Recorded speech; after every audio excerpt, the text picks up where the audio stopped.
So how have you seen that, as far as measurable results? If you don't mind my asking, how have you seen things pick up? What has been the payoff, be it, in terms of views or things like that, or what keeps you going? How does it pay off? Well, really to put it easy, like you have your Google Analytics and you can see how many views you're getting. Like you get this chart and it looks like a mountain, and you know that if it's going up, you're doing something right, and if it's going down, you're not doing something right. And you can really get into it on like every level, like how good are ads doing, how good is this individual video doing, how good is this annotation that I put on there doing. And when you start to see that chart go up, you start to see that, like, if I can make it go higher and higher and higher and higher, it's just all a numbers game. It's like, how many videos can I make? I can make a bunch of random, like, I was doing this Draw This series where I'm just drawing random words, and I started out with like the most obscure, stupid things that no one's going to want to draw, like who's going to want to draw a wrench, And I started to see, like, maybe I need to be more focused and go and actually look and see what the most popular searches are, eyeball, rose, car, stuff like that, and do those and just bang those out. Because if I've got 20 videos that are doing really well, if I make another 20 that are just like that, that's doubling my income. And it seems weird to be an artist and then but exist, almost entirely online and through video, but I think to me that's fun. I get a little more satisfaction out of that because I know that many more people they're watching my content for free, but in the long run it pays off. Maybe it doesn't always pay off, monetarily, but I don't know. When you start seeing that people in other countries are watching your work and you get comments from people in Norway or something, it's nice. So I like YouTube in that regard.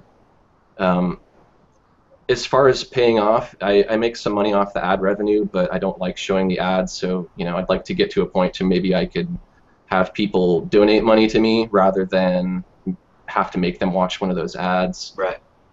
It's opened a lot of doors for sponsorship.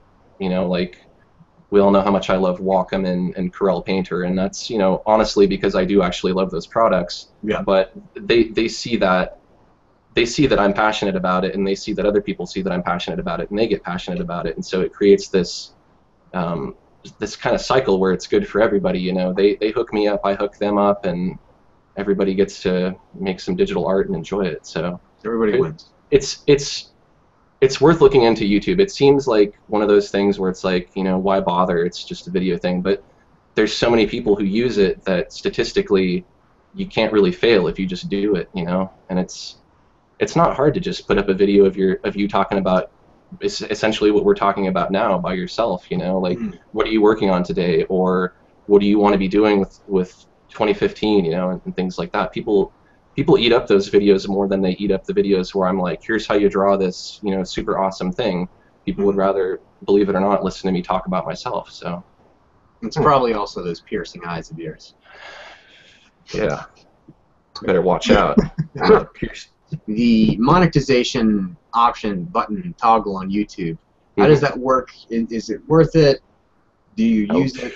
It's free money at the expense of people having to watch those stupid ads, and I don't think ultimately that's the goal, is for me to make money off of YouTube, because you're not going to get your rent paid and all your bills paid off of monetization, starting out. Like, maybe if you've got X amount of subscribers and your videos are something that can be easily monetized, like let's say a product review of a tablet, those tablet companies or other electronics companies are going to want to advertise on that video, versus if it's something that's just more self-indulgent, like me drawing Krang from Ninja Turtles, that's going to be a lot harder to monetize. So it's worth it because it's free money, but you have to make sure that it's your own content. And if you're using anything like, even like you could make Photoshop tutorials, but you might technically have to have permission from Photoshop. Now, in my experience, Photoshop or Adobe isn't, they're not going to like yank your channel down because you're doing them a huge favor by making videos. But if you're using someone else's copyrighted music, or like I'm taking somewhat of a risk by putting up Krang, but I'm not going to monetize Krang because I don't own Ninja Turtles. That's not my property, so I'm not going to try to make any money off of it. It's just there as something to entertain people.